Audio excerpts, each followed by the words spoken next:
Salut, c'est Gerdo. Sur cette chaîne, je partage mes connaissances en programmation. Si le sujet de la programmation est quelque chose qui t'intéresse, je t'invite à t'abonner et d'activer la cloche de notification. Dans ce nouveau tutoriel, nous allons voir trois manières de créer une variable sur Dart. Ici, je me retrouve sur le site dartpad.dev, qui est un outil open source qui va nous permettre d'éditer et d'exécuter du code Dart. En effet, une variable est un nom qui va contenir une valeur. Je fais un petit commentaire sur la syntaxe de la création d'une variable. Donc, pour créer une variable, nous avons besoin du type de données,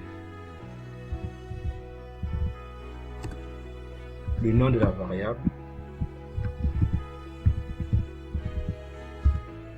et la valeur terminée par le point virgule qui indique la fin de l'instruction. Dart nous propose plusieurs types de données. Parmi ces types de données, nous avons le type int qui prend des valeurs entières, le type double qui prend des valeurs décimales. Nous avons le type string qui prend des chaînes de caractères. Nous avons le type bool qui prend des valeurs booléennes, c'est-à-dire des valeurs vraies ou fausses. Une première façon que nous allons aborder pour créer une variable, c'est la déclaration de type de données. Nous allons utiliser un type de données string qui a pour nom de la variable nom qui prend pour valeur Jean.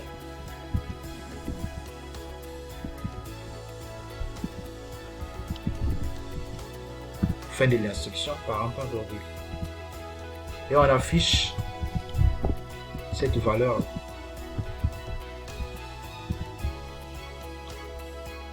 J'exécute. Voilà, il affiche la valeur.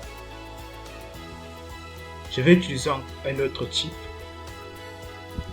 C'est le type int, type de données int, qui aura pour nom de la variable âge, qui aura pour valeur 18.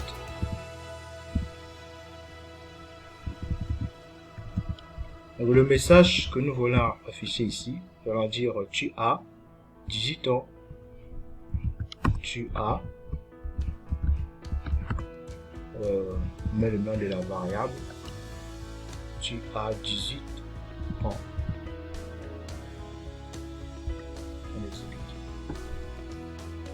Voilà, ici il n'affiche pas la valeur de la variable, ici qui est 18.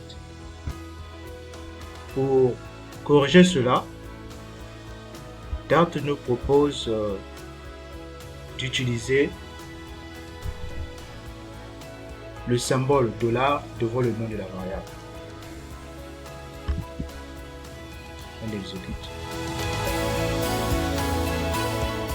Voilà, il reconnaît la valeur de la variable. Tu as 18 ans. La deuxième façon que Dart nous propose pour créer une variable est d'utiliser également le mot-clé var suivi du nom de la variable. Le nom de la variable ici, nous allons dire c'est is Sunny, qui a pour valeur true. On affiche la valeur.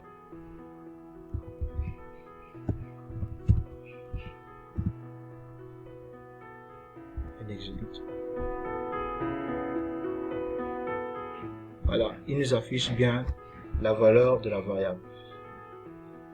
Il y a une particularité avec var, c'est que var nous permet de déduire le type de la variable. Comme vous voyez ici, il nous déduit que le nom de notre variable qui est is Signing a pour type ball.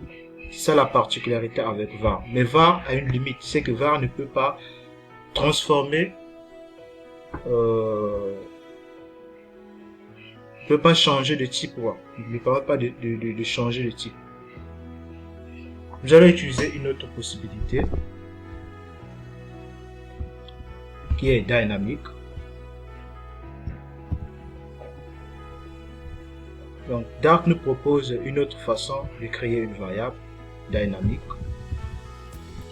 suivie du nom de la variable.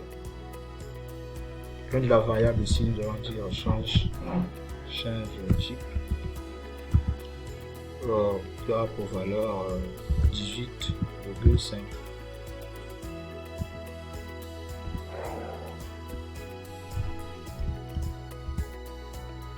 Et nous allons encore ajouter à cette variable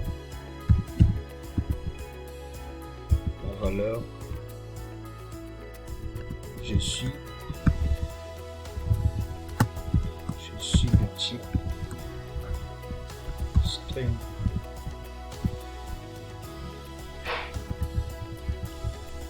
Et on affiche la valeur de la variable. D'après vous, quelle est la valeur qui va nous afficher? Est-ce le 18,5 ou bien je suis de type string? On exécute. Allez, vous avez trouvé je suis de type string. En fait, dynamique nous permet de changer également le type de la variable. Ici, c'était le type double. Nous avons changé cela en type string. C'est ça la particularité avec dynamique. Voilà, c'est tout pour ce nouveau tutoriel. Si le contenu t'a plu, n'hésite pas à cliquer sur le bouton j'aime et de laisser également un commentaire sur ce que tu en penses sur la création de variables sur Dart. À très bientôt sur le nouveau tutoriel. À nous revoir le vendredi.